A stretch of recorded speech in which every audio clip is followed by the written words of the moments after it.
नमस्कार, ये BRS statement का आपका चौथा वीडियो है। इसके पहले हमने आपको इसके रूल्स रेगुलेशंस के बारे में बताया था। आज हम एक क्वेश्चन आपको बोर्ड पर ले रहे हैं और इसको सॉल्व करने की कोशिश करेंगे और हमारा तरीका आपके सामने बोर्ड पर बना हुआ है।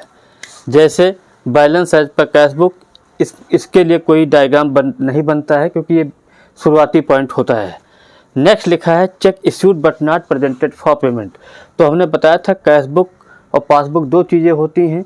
पासबुक में जो है बैंक ट्रांजैक्शन करता है, कैश बुक में व्यापारी रिकॉर्ड करता है। तो हमारे पास जो होती है या बिजनेसमैन के पास या कस्टमर के पास वो जो कैश बुक होती है वो मान के चलता है कि जो भी ट्रांजैक्शंस होंगे बिजनेसमैन कैश बुक में करेगा, पासबुक वाले जो है ट्रांजैक्शन वो बैंक करेगा, क्योंकि बहुत से ट्रांजैक्शन बैंक से रिलेटेड होते हैं जो पासबुक में बैंक पास करता है। तो हम सेकंड पॉइंट को समझाते हैं। Check issued but not presented for payment 20,000, 20,000 रुपये का चेक आपने जो है इशू किया है। तो ये देखिए कैश बुक है, पासबुक है, ठीक है। तो हमें किस में लिखने का राइट है? कैश बुक में। तो जैसे ही हम चेक इशू करेंगे तो कैश बुक को कम कर लेंगे। देखिए कैश बुक का तराजू ऊपर चला गया, पासबुक इतने से बढ़ गई। अब किसके अनुसार लगा रहे हैं हम लोग? जो है हम लोग लगा रहे हैं, क्या बोलते हैं, ये कैश बुक के अनुसार। तो कैश बुक में क्या करेंगे? प्लस कर लेंगे, ठीक है। यही चीज़ अब देखिए नेक्स्ट पॉइंट क्या है। Next cheque send to bank for collection not collected. Cheque आपने कलेक्ट के लिए भेजा था, कलेक्ट नहीं हुआ, ठीक है। तो ये पॉइंट नंबर थर्ड है। थर्ड के लिए हमने ये बनाया है, ये कैश बुक है, पासबुक है। आप जब पैसा जमा करते हैं, डिपॉजिट करते हैं तो कैश बुक में प्लस कर लेते हैं। कैश बुक नीचे हो गई, पासबुक ऊपर चली गई। किसके अनुसार लगा रहे हैं? कैश बुक में क्या करेंगे? माइनस कर देंगे। बैंक इंटरेस्ट आपको मालूम है 5,000 दिया है, कैश बुक, पासबुक। अब ये ट्रांजैक्शन आपका बैंक से रिलेटेड है तो बैंक वाला इसमें प्लस कर लेगा। पासबुक बढ़ गई, कैश बुक कम हो गई। अब कैश बुक के अनुसार क्या करेंगे? प्लस कर लेंगे।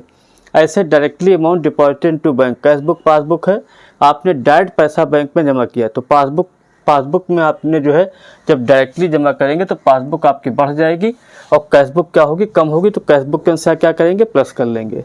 ऐसे बैंक चार्जेज, जैसे मान लिया आप बैंक ड्राफ्ट बनवाते हैं, ट्रैवलर चेक बनवाते हैं या कोई भी काम बैंक से कराते हैं तो बैंक फ्री काम कोई नहीं करता है। वो क्या करेगा? जो है ये कैश बुक है, पासबुक से पैसा आपका काट देगा। पासबुक पे पैसा काट दिया, पासबुक कम हो गई, कैश बुक बढ़ गई, कैश बुक के अनुसार माइनस कर देंगे। अब इसके सोल्यूशन को हम जो है अभी लगाने की कोशिश कर रहे हैं, उसको आप लोग समझें। लेकिन ये मेथड्स अगर आपने सीख लिया तो हमें नहीं लगता कोई भी क्वेश्चन आप कभी लाइफ में इस टॉपिक से डिफीट होंगे। This is my own method. और इसमें जितने भी टीचर्स होते हैं उनके अपने खुद के मेथड्स होते हैं। अगर उनके पास अपने खुद का मेथड्स नहीं है तो या तो एक ही तरीका हो सकता है जो जनरली लोग करते हैं, ठीक है, रटवा देते हैं पॉइंट्स। लेकिन पॉइंट रटवाने से कोई समस्या नहीं सॉल्व होती है, क्योंकि रट के मान लिए गए और मान लिए एग्ज़ाम देने गए, वहाँ पर कोई नया पॉइंट आ गया, then what you will do. तो सबसे बड़ी समस्या ये होती है कि आपको जो है कॉन्सेप्ट आना चाहिए। तो हम जो भी वीडियो आपको प्रेजेंट करते हैं, चाहे कोई भी टॉपिक का हो, बड़ी बेसिक स्टार्टिंग से करते हैं। हमें मान के चलते हैं कि हमारे बच्चे जो है अभी इस टॉपिक के बारे में उनको कुछ नहीं मालूम, क्योंकि अगर मान लेंगे आपको मालूम है तो आप पढ़ाई नहीं करेंगे, आपको इंटरेस्ट नहीं पैदा होगा, ठीक है। इसीलिए जो है BRS स्टेटमेंट हमने लिख दिया। अब इसमें डेट डाल देते हैं। डेट फिलहाल हमने कोई डाली नहीं थी। BRS एज ऑन जो भी डेट होगी 31 मार्च कर लीजिए या दिसंबर कर लीजिए। फिलहाल हमने दिसंबर लिख दिया, ठीक है। और आपका जो है 2000 जो भी ईयर है, ईयर भी हम नहीं लिख रहे हैं क्योंकि इसमें क्वेश्चन में नहीं लिखा है। तो ये अच्छी चीज़ नहीं है कि हर चीज़ लिखें हम जो है। अभी नेक्स्ट जब लगाएंगे तो उसमें देख लेंगे हम। तो ये आपका पार्टिकुलर हो जाता है। उसके बाद जो है आपका ये आपका अमाउंट का कॉलम होता है। अमाउंट ये आपका रुपीज़ हो गया, ये आपका अमाउंट और ये आपका रुपीज़ हो गया, ठीक है। तो यहाँ देखिए पहला पॉइंट लिखा है balance as per cash book. Balance as per cash book, balance as per cash book आपने 1 लाख रुपए यहाँ मेन कॉलम में दिखा दिया। मेन मतलब दूसरे वाले कॉलम में दिखा दिया। अब यहाँ कुछ पॉइंट आप ऐड करेंगे, कुछ माइनस करेंगे, जिसका हमने अभी क्वेश्चन के नीचे डायग्राम दे दिया था। चेक इशूड, जब आप चेक इशू करते हैं, cheque issued but not presented for payment, but not presented for payment. Cheque आपने इशू किया लेकिन जो है प्रेजेंट नहीं हुआ, तो जब चेक आप इशू करते हैं तो सबसे पहले कैश बुक में माइनस कर लेते हैं, चेक इशू करेंगे माइनस हो जाएगा, बाद में इसको प्लस कर लेते हैं। तो ये आपका 20,000 जो है प्लस हो जाएगा। इसके पॉइंट्स को हम ऑलरेडी क्लियर कर चुके हैं। इसके बाद देखिए आपका बैंक इंटरेस्ट है, बैंक इंटरेस्ट यहाँ पर लिखिए थोड़ा सा नीचे करके, लेस वाला पॉइंट भी डाल देते हैं, माइनस वाला।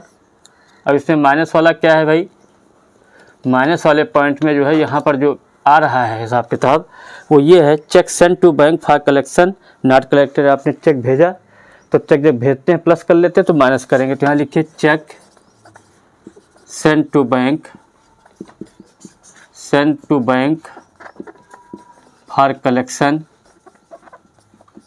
Collection not collected.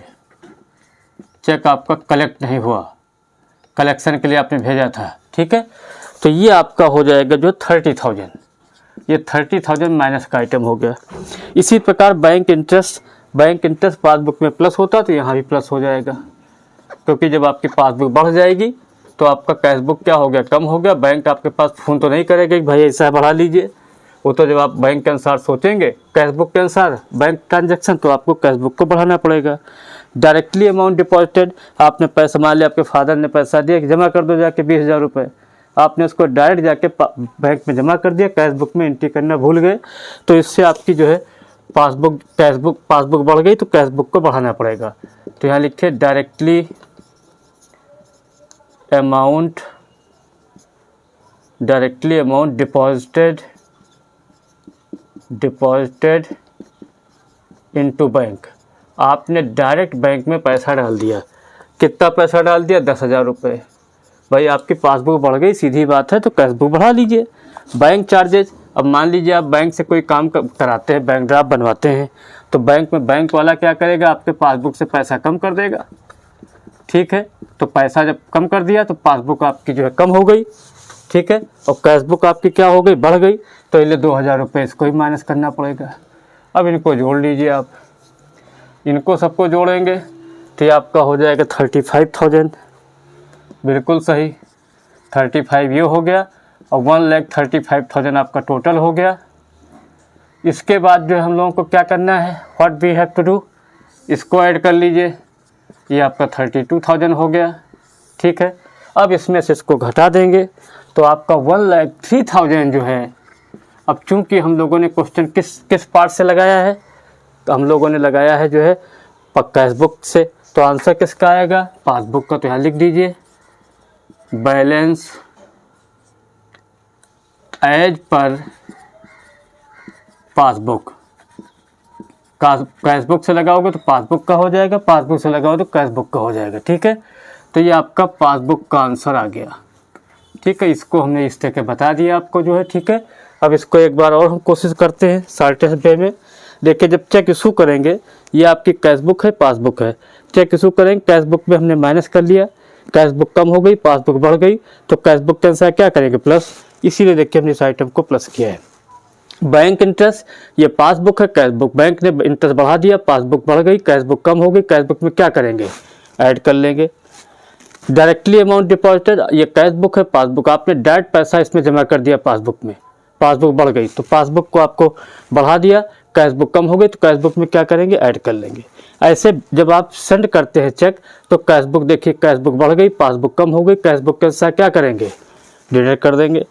Bank charges, मान ली बैंक ड्राफ्ट बनवाया, पासबुक से, ये पासबुक है, कैश बुक, पासबुक से पैसा कम हो गया, कैश बुक बढ़ गई तो कैश बुक में क्या करेंगे, माइनस कर देंगे।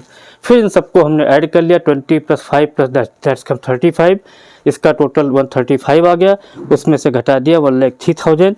ये आपका जा करके हमने जो है एक बढ़िया सा क्वेश्चन अलग डिजाइन में कंसेप्चुअल टाइप का, जिससे आप बड़े बड़े क्वेश्चन उड़ा दें एक ही सेकंड में, ठीक है। Thank you.